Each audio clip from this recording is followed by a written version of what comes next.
A expressão o Espírito Santo e o Consolador são dois nomes ou títulos para uma só pessoa, ou seja, a pessoa do Espírito Santo, a terceira pessoa da Trindade, o Deus Trino, que se encontra em todo o Antigo Testamento e no Novo Testamento, de uma maneira mais explícita no Novo Testamento.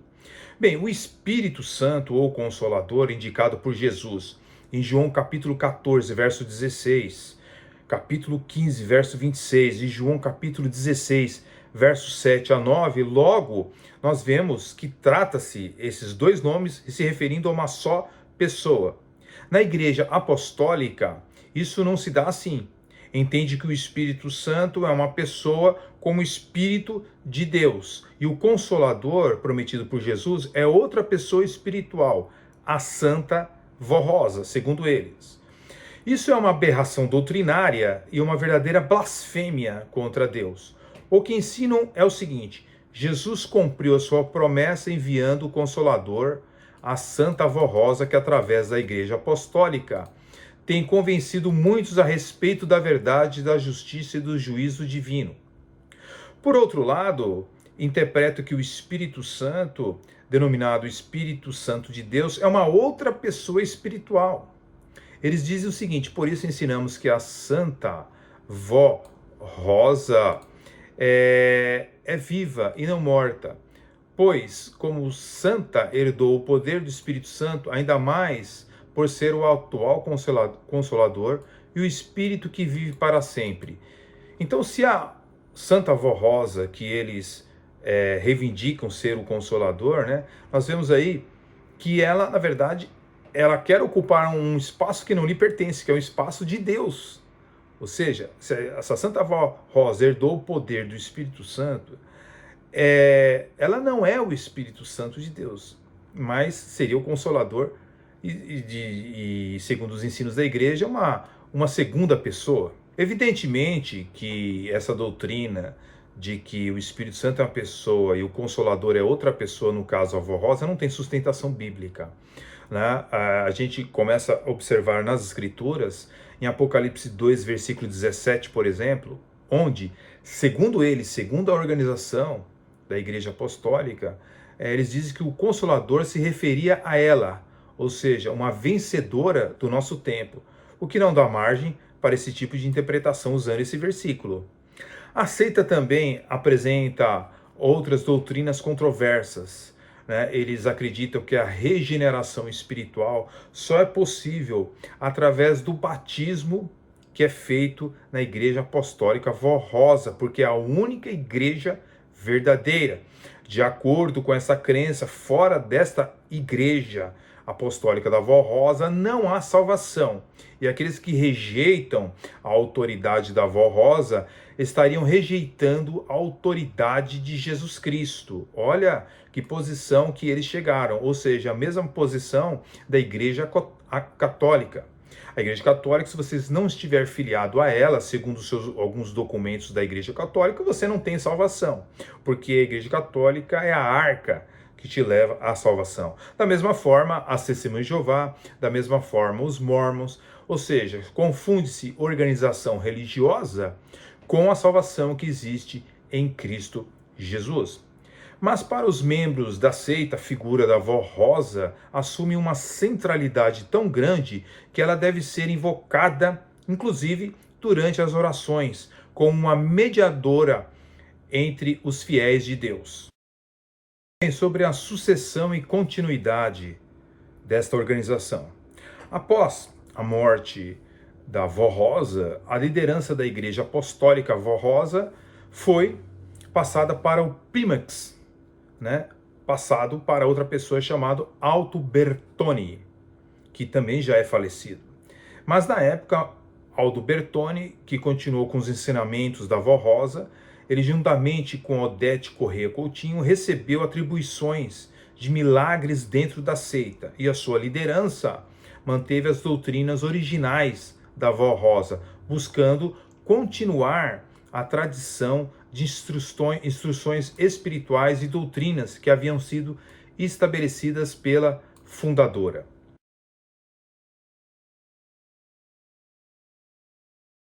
De Jesus Cristo, Bem, dentro do campo da escatologia, doutrina das últimas coisas, outro ponto que marca a Igreja Apostólica Vó Rosa são as suas crenças escatológicas. Segundo os seus adeptos, a Vó Rosa recebeu um novo Apocalipse, igualmente importante ao Apocalipse de João.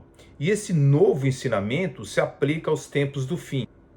Assim, a figura de Vó Rosa não só ocupa uma posição central na doutrina da organização, como também desempenha um papel crucial no fim dos tempos, quando ela, ao lado de Jesus Cristo, será responsável por julgar toda a humanidade.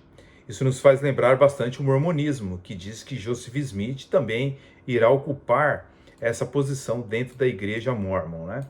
Esta visão escatológica ainda apresenta um aspecto único. A figura da Vó Rosa não é apenas uma líder espiritual, mas também uma juíza dos destinos humanos, preparando os seguidores para o grande julgamento final. E Apocalipse. Mas sobre a questão da autoridade de Aldo Bertoni, a autoridade deste homem é indiscutível na seita, por ser o único, foi o único que recebeu uma autoridade da falecida, diretamente dela. A Vó Rosa, ela, como era o Consolador, ela se comunicava diretamente com Aldo Bertoni. Está escrito nos documentos da organização.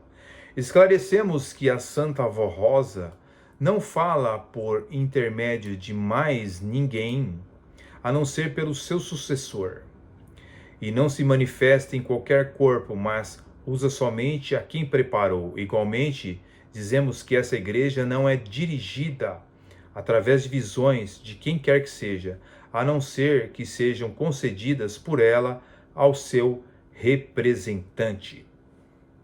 Isso não passa de mediunidade, ou seja, a Santa Vó Rosa, já morta, comunica-se com seu sobrinho vivo, que no caso exerce a função de médium, por meio do qual ela revela a sua vontade à igreja.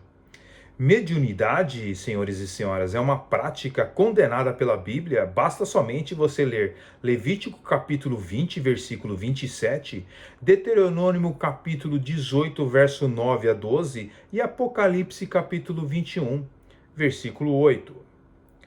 Acontece, senhoras e senhores, que o senhor sucessor dela, o Aldo Bertoni, ele morreu às 11h45 no Hospital Israelita Albert Einstein, em 2012. Né? Ele teve uma falência múltipla de órgãos. Após 44 anos na administração da Igreja Apostólica, Aldo Bertoni deixa um patrimônio milionário e integralmente desviado da Igreja Apostólica para os seus herdeiros, que nunca foram da Igreja Apostólica. Aldo Bertoni morre sem ter sido concluído seu julgamento por supostos abusos sexuais de fiéis, conforme alguns vídeos que são apresentados pela internet. Mas ele alegou ter problemas mentais e acabou se estendendo o processo, vindo ele morrer primeiro antes da sua condenação. O Ministério Público de São Paulo pediu a prisão preventiva do líder da Igreja Apostólica. Ele é acusado de crimes de estupro e atentado violento ao pudor. De acordo com a denúncia, Aldo Bertoni, de 85 anos, usou a sua posição como líder na Igreja Apostólica para abusar sexualmente de fiéis. O jornalismo da Record mostrou essa história no início do mês e outras vítimas procuraram a justiça. Ao todo, 15 pessoas foram ouvidas pelos promotores. Algumas mulheres teriam sido abusadas várias vezes. O sexo com ele, que o que sai dele vai curar.